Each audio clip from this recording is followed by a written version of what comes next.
Okay, in this lesson 5.4, we'll be looking at some problems dealing with probability.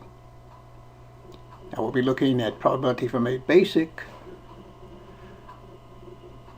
approach. It's not very difficult if you can identify the sample space and determine the number of outcomes it has. So generally when you want to determine a probability of some event occurring, we're basically trying to find out how likely is it that that event will occur. And we'll usually assign it a number between 0 and 1.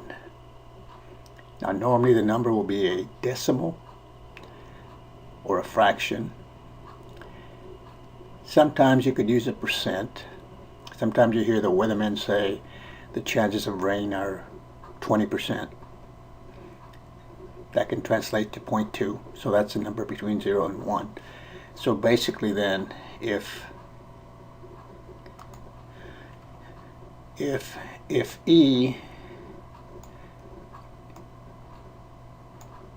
is some event occurring,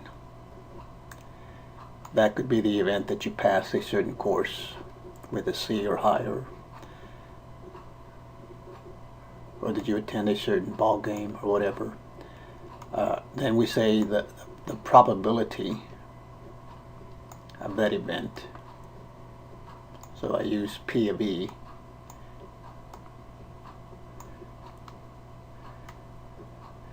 and let me make it a little bit clearer here. So let's say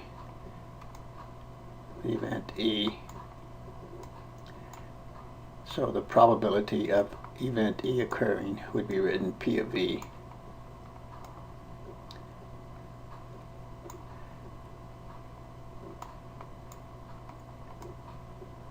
and it doesn't matter what the event E, the probability of E will always be between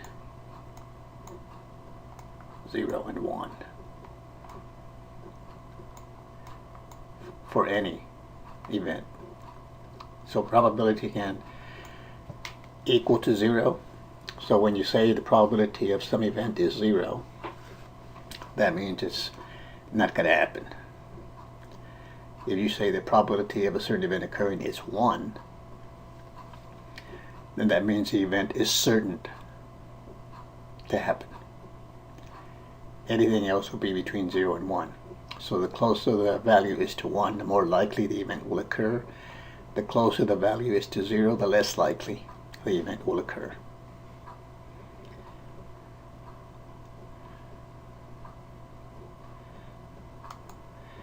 So sometimes it's pretty straightforward on what the sample space is. So for example, in what I have here, in this first example, I have S, that's your sample space, consists of 1, 2, 3, 4, 5, 6. So this could be the event of rolling a die.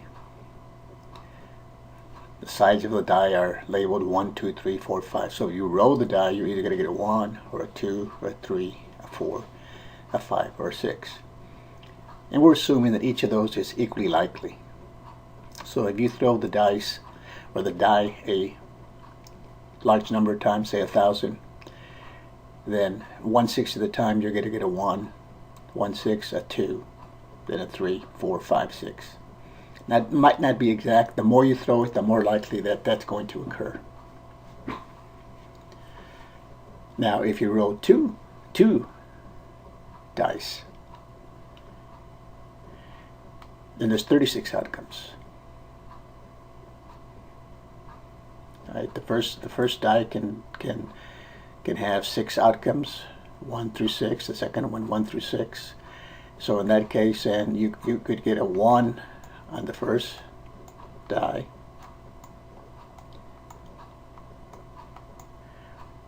and a 1 in the second, a 2 on the first, a 2 in the second.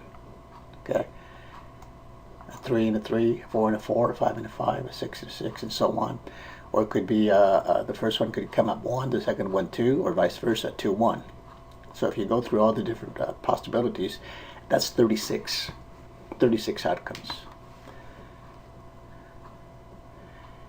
So if I said, what is the probability that both die come out the same number? Well, you have a 1, a 1, 2, a 2, 3, 3, 4, 4, 5, 5, 6, 6. So those 6 outcomes out of 36. So the probability of that occurring would be 6 over 36.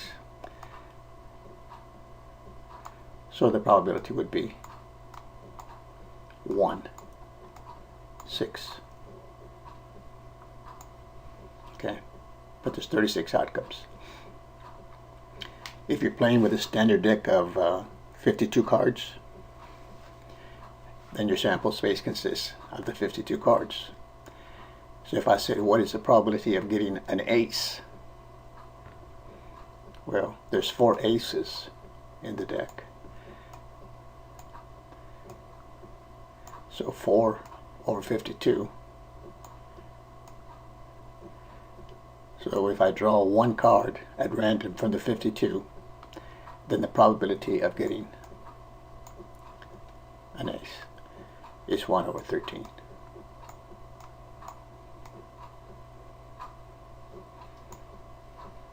Okay.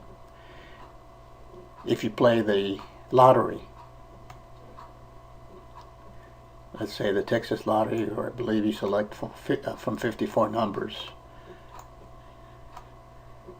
you select 6.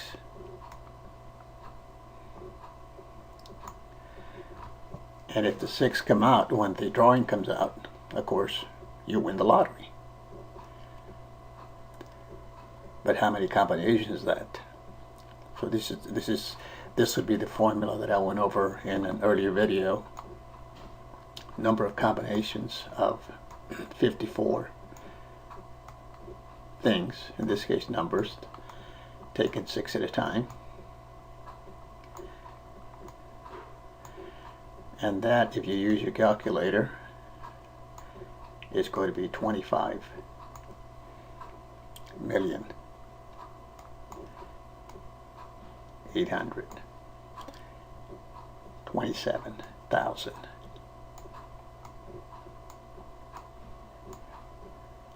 165.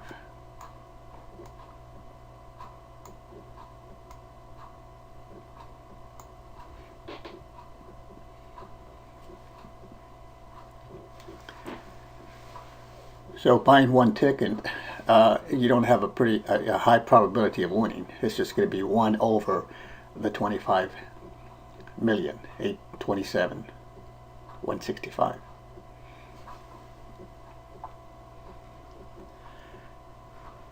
But anyway, those probabilities are pretty straightforward to compute if you can identify the sample space and identify how many components or outcomes it has.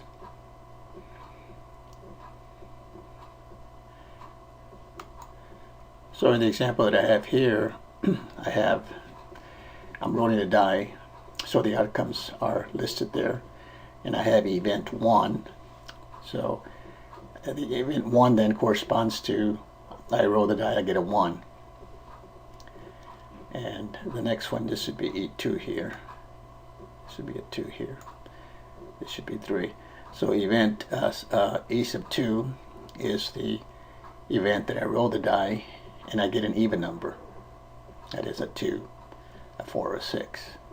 So the probability that event 2 occurs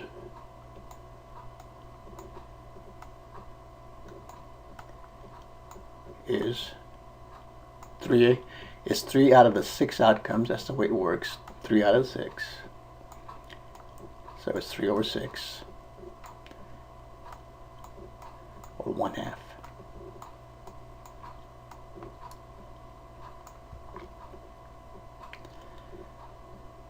Okay. The third one, I roll the die and I get a 5 or a 6. Well, that has 2 of the 6 outcomes. So that's going to be 2. Probability of that event occurring would be 2 out of the 6. Or 1/3. Now, what is the probability of S occurring?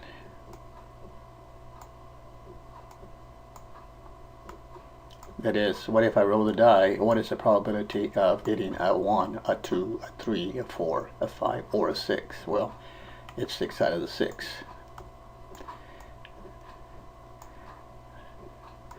If I roll the die, for sure I'm going to get one of those numbers. So the probability is 1. The event is certain to occur. That's 1.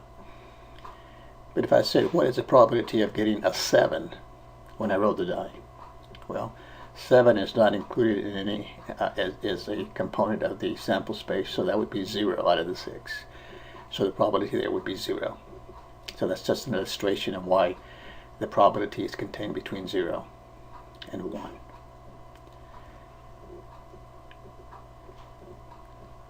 Okay, now let's look at some of the other examples, and these I have them worked out so it's easier for you to read the calculations or what I'm doing here. So let me clear this. So let the sample space for an event E be. So this here they give you the sample space, and it consists of the numbers from 1 through 10. And suppose that the outcomes are equally likely, compute the probability of the event. So what is the probability we get a 6, a 10, a 3, a 7, or a 5? Well, it's 5 out of the 10 numbers. So again, the number in the denominator when you work these kind of problems will always be the total number of outcomes in the sample space. In this case it's 10. 5 out of 10, that's 1/2.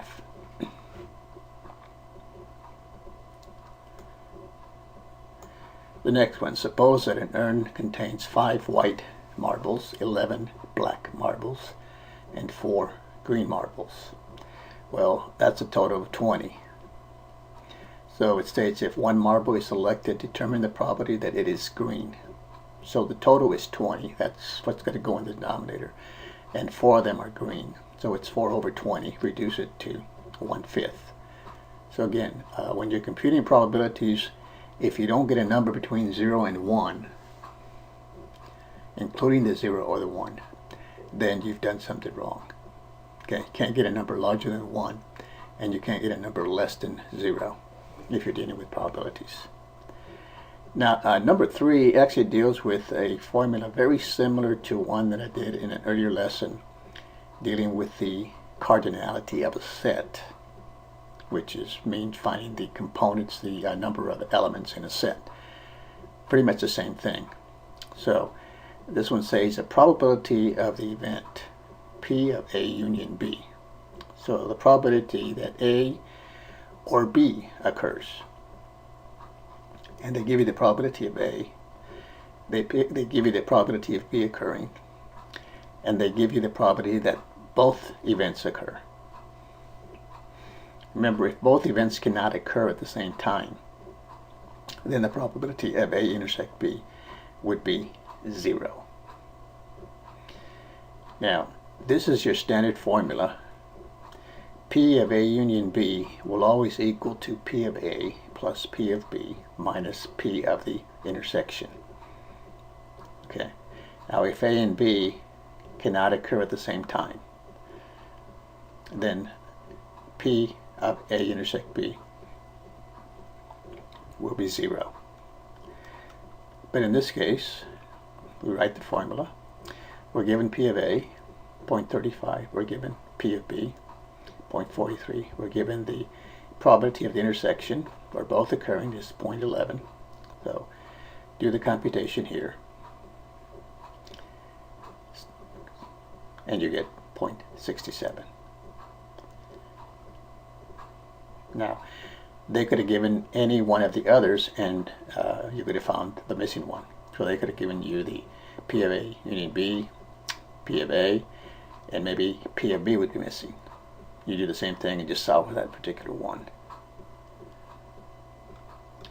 Okay, the next one, a golf ball is selected at random from a container. If the container has 1 orange, 10 green, and 9 white golf balls, find the probability that the golf ball is not white.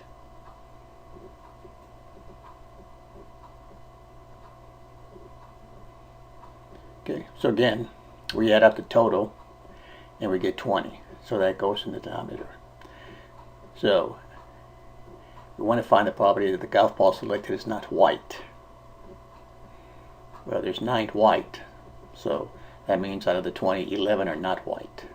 So P of not white will equal to 11 over the total, which is 20. So the probability of that occurring is 11 over 20.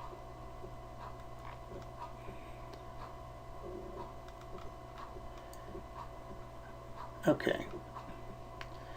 When dealing with probability, you always occur or have problems dealing with gambling, dice, cards, because that's how probability originated. People were trying to figure out how to beat the odds and win some money at the gambling casinos. So this one states, suppose that 5 cards are drawn from a standard deck of 52 cards. What is the probability that 3 aces and 2 kings are drawn? Okay, so here's the way I set it up. It's the probability of 3 aces and 2 kings. So you want to draw 5 cards and you want 3 of them to be aces and 2 of them to be kings. So in the bottom part, I'm computing the value of the sample space. So in other words, 52 over 5, or 50 to select 5, tells me how many different combinations of those cards I'm going to have. Okay, so there it is, 25,989,000, or 2 million, I just say, 598,960. And in case you forgot how to do this, in earlier videos I showed you a formula for combinations, and then I showed you how to do it on the calculator. So I'm going to find the value that I got in the denominator first. So I'm using a TI-83 Plus graphing calculator. So in the math menu, go over, well, first I've got to do this first, so let me do this. Enter the 52 in the main screen, then go to math, over the probability, and then 3. That gives me the formula for combinations, NCR, number of combinations of n things taken out at a time. Now enter the 5. So this computes the number of combinations of 52 things taken 5 at a time. Hit enter, and there's the answer. So 2,598,960. Okay. Now on top then, I'm selecting 5 cards, so I want 3 of them to be aces and 2 of them to be kings. So there's 4 aces, so that means the 3 has to be selected from the 4. And the remaining 2 have to be selected from the remaining 4 kings. There's 4 kings and 4 aces, so the 3 selected from 4 and 2 selected from 4, since there's 4 aces and there's 4 kings. Okay, so 4 select 3. Again, you can do it the same way. I'll do that one. So 4 over to math, number 3, put a 3 there, hit enter, and you get 4. Okay, now to shorten this up a little bit, let me do the next one. So here I'm just going to delete the 3 and put a 2 there. So the number of combinations of 4 things taken 2 at a time is a 6. So 4 times 6 is 24. So 24 over the 2,598,960. And of course, if your instructor wants it as a decimal, you can go ahead and use your calculator and divide it out and run that off to several decimal places. Okay, let's look at the next one here. Abe, Bill, Charles, Dan, and Eli are going to run a race against each other. So it's only them. So there's 5 people in this race. And it says, what is the probability that they finish in the given order? So that means what's the probability that Abe finishes in first place, Bill in second, Charles in third, Dan in fourth, and Eli in 5th place. Okay, so the first thing we need to do is determine how many permutations or arrangements we can have. Okay, so that's one ordering. Bill could finish first, or Charles could finish first, and so forth. So how many of those permutations or arrangements are there? So down here in the first statement, I have number of arrangements or permutations of 5 things taken 5 at a time is given by P of 5 comma 5. Okay, I showed you how to do that also. So let me do this. It's 5 over to math. This I did in an earlier lesson. This one I want formula 2, NPR, so hit a 2. This is computing the number of permutations of n things taken hour at a time. Permutations or arrangements, okay? So again, enter a 5, and I get 120. To get to 120. Okay, so I have then, number of permutations is 120. And then I say the given order can occur in one way. Okay, so I want this particular ordering. Okay, so that's just one way that can happen. So the probability of the race occurring in the given order is 1 over 120. Okay, now this concludes the video on probability, and it's usually the last lesson covered in our college algebra class.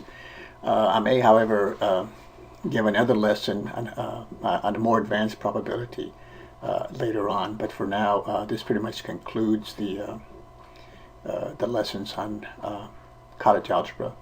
I hope they were helpful, and if they are, please recommend them, and please subscribe to the channel and keep tuned for other videos.